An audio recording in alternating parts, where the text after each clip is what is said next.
వార్తల్లోకి వెళదాం. తెలంగాణకు సంబంధించి అధికారం కోసం అడ్డదారులొద్దు, మోడీ సర్కార్ ఎన్ని ప్రభుత్వాలను కూల్చిందో తెలుసు, బీజేపీ అసలు స్వరూపాన్ని జనం అర్థం చేసుకుంటున్నారు. హైదరాబాద్ ఉమ్మడి రంగారెడ్డి జిల్లాల నేతలతో మాజీ సీఎం కేసీఆర్.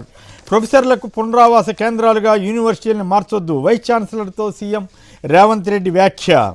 గ్రూప్ 1 నియామకాలకు తొలగిన అడ్డంకి, జీవో 29 చెల్లుబాటుపై దాఖలైన పిటిషన్ కొట్టేసిన సుప్రీంకోర్టు. తెలంగాణకు సంబంధించి ఇక ఏపీకి సంబంధించి బలైపోయిన అంజలి, కిమ్స్ బోలినేని ఆసుపత్రి ఏజీఎం దీపక్ వేధింపులతో ఆత్మహత్య యత్నం. ఇది చాలా దారుణంగా ఉంది మహిళలపైన. మొన్న విశాఖపట్నంలో కానీ ఇక్కడ కానీ అసలు ఓ పక్కేమో ఆస్తులకు సంబంధించి ఎన్ఆర్ఐ చివరికి ఎఫ్ఐఆర్లు నమోదు చేయని పరిస్థితికి వెళ్ళిపోయిందని చెబుతున్నారు. వీప్ బద్దలు కొడతాం.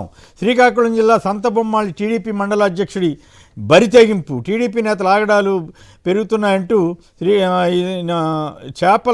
చేపల కట్టు వేలంపాట విషయంలో ఇరు వర్గాల మధ్య ఘర్షణ చెలరేగడంతో టీడీపీ మండల పార్టీ అధ్యక్షుడు ఎవరో జీరు భీమారావు అంట, ఆయన కలెక్టర్నే దూషిస్తున్నారంట. కలెక్టర్ ఆర్డీఓ పైన ఇద్దరిని కలెక్టర్ వీప్ పాల్గొడతానంటున్నా అంట. మరి ఇలాంటప్పుడు ఎట్లా ఉంటుంది? రెడ్ బుక్ అంటే ఈ రకంగా చేయటం అంటారా? మహిళలకు సంబంధించి చర్యలు తీసుకోవటం ఇవన్నీ వదిలేసి పచ్చరంగు పిచ్చి పీక్స్కు మరుగుదొడ్లకు కూడా పసుపు తెరలు కడుతున్నారటండి. మన ఇల్లు మన లోకేష్ కార్యక్రమంలో అంతా పసుపుమయం. ఎప్పటి నుంచో ఉంటున్న ఇళ్లకు మన ఇల్లు మన లోకేష్ అంటూ పేరు. గత పలు కార్యక్రమాలకు జగన్ పేర్లపై దుష్ప్రచారం. ఇప్పుడు ఇళ్ల పట్టాల పంపిణీలో ప్రతి కార్యక్రమానికి లోకేష్ పేరు. తాము చేస్తే ఒప్పు, ఇతరులు చేస్తే తప్పు అన్నట్లుగా టీడీపీ తీరంటూ మరో కథనం ఇచ్చారు. ఈ ఎక్కడ పడితే అక్కడ ఇప్పుడు అన్నిటికీ పసుపు రంగు పూస్తున్నారంట. అప్పట్లోనేమో ఇంకేముందని హైకోర్టుకి కూడా వెళ్ళారు. వీళ్ళు వైసీపీ వాళ్ళు ఎప్పుడు అట్లా వెళ్ళట్లేదు, కానీ వీళ్ళు మాత్రం ఇప్పుడు ఇష్టం వచ్చినట్టు పసుపు రంగు వేసుకుంటున్నారు. మరి ఈ పరిస్థితి మరి జనం అర్థం చేసుకోవాలి. ఆక్వా రంగం ఉక్కిరి బిక్కిరి, 10 నెలలుగా రోజుకు దిగజారిన ధర. ఆక్వా రంగం పరిస్థితి దారుణంగా ఉంది. 40% మార్కెట్ కమిటీల్లో మహిళలకే సారథ్యం అని బిళ్ళబ్బాబాయిలు రాశారు. నిజానికి జగన్ గారు 50% ఇచ్చారు.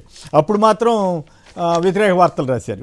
ఇక 10 నెలల్లోనే బస్సు ఎక్కాలనుకుంటే ఎలా, 10 నెలల్లోనే ఉచిత బస్సు ఎక్కాలంటే ఎలా అని డిప్యూటీ స్పీకర్ రఘురామకృష్ణరాజు గారు అంటున్నారండి.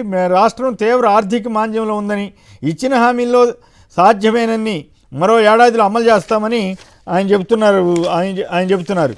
మరోవైపు ఏమో మళ్ళీ టెండర్లు, మళ్ళీ కమిషన్లు.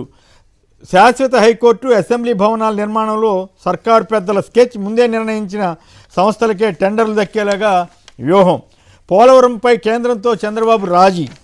జగన్ రివర్స్ దెబ్బంటూ నిన్న క్యాబినెట్ నవయుగ సంస్థకి 1735 కోట్లు ఇచ్చేస్తుందంట. అసలు అప్పీల్కి వెళ్లకుండా ఆర్బిట్రేషన్లో చెప్పారంట, ఇచ్చేస్తున్నారంట.